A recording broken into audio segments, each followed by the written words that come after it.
Hi everyone. Now we are going to see about K-means clustering. That is a type of clustering. The types are K-means clustering, hierarchical, and DBSCA. DBSCA. First, we are going to see about K-means clustering. What is K-means clustering? The two first introduce that introduction given it comes under distance-based algorithm. I already said it comes under distance-based algorithm. The two most widely studied clustering algorithms are partial and hierarchical clustering. These algorithms have been heavily used in a wide range of applications, primarily due to their simplicity and the ease of implementation relative to other clustering algorithms. Partial clustering algorithms aim to discover the groupings present in the data by optimizing a specific objective function and iteratively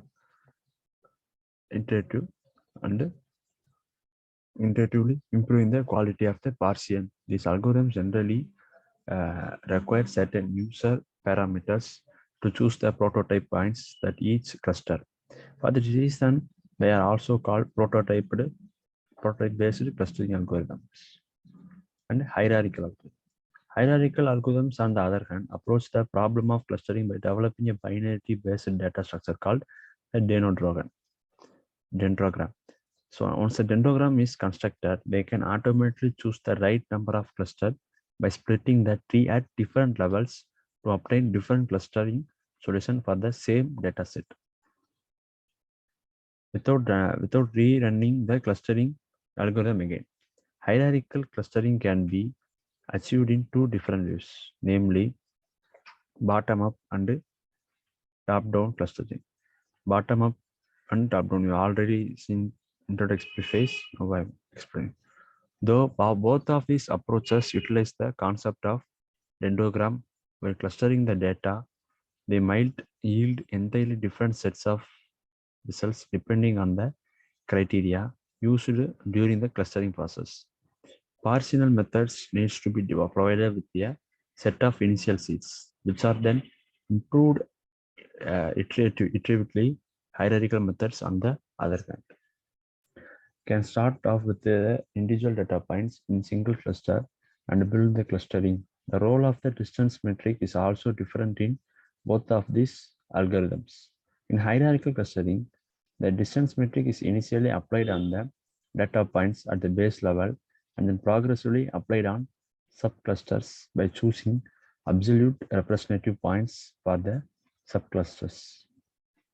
In the case of partial methods, in general, the representative points chosen at different iteration can be virtual points such as centroid of the cluster, which is non-existent in that data. Next, partial clustering algorithm.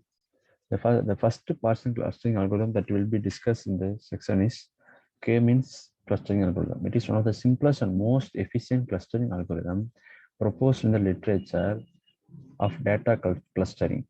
After the algorithm is described in detail, some of the major factors that influence the final clustering solution will be highlighted. First, let's see what is K-means clustering. K-means clustering is the most widely used partial clustering algorithm. It starts by choosing K representative points as the initial centroids. Each point is then assigned to the closest centroid based on a particular promiscuity measure one chosen. Once the clusters are formed, the centroids for each cluster are updated. The algorithm then iteratively repeats these two steps until the centroids do not change or any other alternative relaxed convergence criteria is met. K-means clustering is a greedy algorithm which is guaranteed to converge to a local minimum, but the minimization of its score function is known as NP-hard. Typically, the convergence condition is relaxed and a weaker condition may be used. In practice, it follows the rule that the iterative procedure must be continued until 1% of the points change their cluster memberships. Let's see the algorithm of the K-means cluster algorithm. Select K points as initial centroids. Repeat until the K point. Repeat the same step for K clusters by assigning each point to its closest state, forming the K cluster in closest centroid. We compute the centroid of each cluster.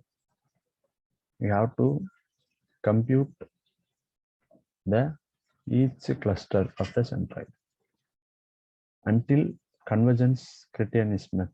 We have to do the step 4 until the convergence criterion are met with each other. This algorithm provides an outline of the basic K-means algorithm, provides an illustration of the different stages of the running of 3-means algorithm and the Fisher-Iris dataset. Fisher-Iris dataset. The first iteration initialize 3 random points as centroids. In subsequent iteration, the centroids change position until convergence. A wide range of proximity measures can be used within the K-means algorithm while computing the closest centroid. The choice often significantly affect the centroids as assignment. Under the quality of the final solution, the different kinds of the measures which can be used here are Manhattan measures. We will discuss later about Manhattan measures, L norm, equal distance L2 norm, and cosine similarity. In distance, in general, for the K-means cluster, equal distance metric is the most popular choice. As mentioned above, we can obtain different clustering from different values of K and proximity measures. The objective function which is employed by K-means is called the sum of squared errors SSE and residual square of errors RSS. The mathematical formulation of SSE and RSS is provided. Given a data set D up to xn consistent n points, let us denote the clustering obtained after applying K means clustering by K C is equal to C12 up to CK plus CK. This SSE for this clustering is defined as where CK is the centroid of the cluster CK. The objective is to find the clustering data. The minimize SSE scores the iterative assignment and the update steps of the K-means algorithm and aim to minimize the SSE score set of the centroids. It is the plotting graph of K-means clustering algorithm. Factors affecting K-means algorithm. The major facts that impact the performance of the K-means algorithm are the following. Choosing the initial centroids, estimating the number of clusters, popular initialization methods. In his classical paper, McCune proposed a simple initialization method which chooses K seeds at random. This is the simplest method and has been widely used in the literature. The popular K-means initialization method, which have been successfully used to improve the clustering performance, are Hartigan and Wong. There is more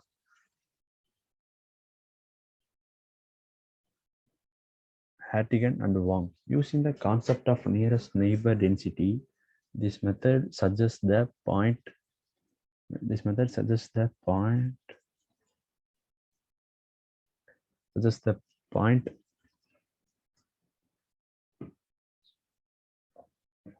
which are well separated and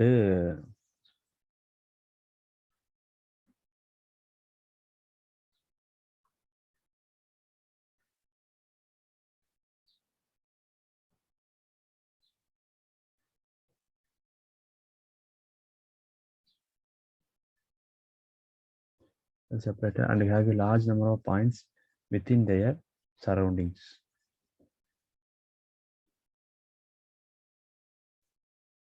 Multidimensional sphere can be good candidates for initial points. The average pairwise Euclidean distance between points is calculated. Subsequent points are chosen in the order of their decreasing density and simultaneously maintaining the separation of D1 from all previous seeds. Note that of the formulate provided. The formula of is D1 equal to 1 divided by n power n minus 1 into n minus 1 summation of n minus 1 summation of n model xi minus xj. So this is a formulation of Hartigan-Wong. Next, Milligan using the results of agglomerate hierarchical clustering with the help of the dendrogram. This method uses the results obtained from the Watts method. Watts method chooses the initial centers by using the sum of the squared errors to evaluate the distance between two clusters. Watts method is greedy approach and keeps the agglomerative growth as small as possible. Next, Bradley and Fayette. Choose random subsamples from the data and apply k-means clustering to all these subsamples using random seeds. The centroids of each of the subsamples are then collected and a new dataset consisting of only these centroids is created. The new dataset is clustered using these centroids as the initial seeds. The minimum SSE update guarantees the object seed dataset chosen. K-means plus plus. The K-means plus plus algorithm carefully selects the initial centers of a K-means clustering. The algorithm follows a simple probability-based approach where initially the first centroid is selected at random. The next centroid is the one which is farthest away from the currently selected centroid. This selection is decided based on the weighted probability score. The selection is continued until we have K center and the K-means clustering is done using these centroids. From here, we will finish this video and I will come with another video. Thank you.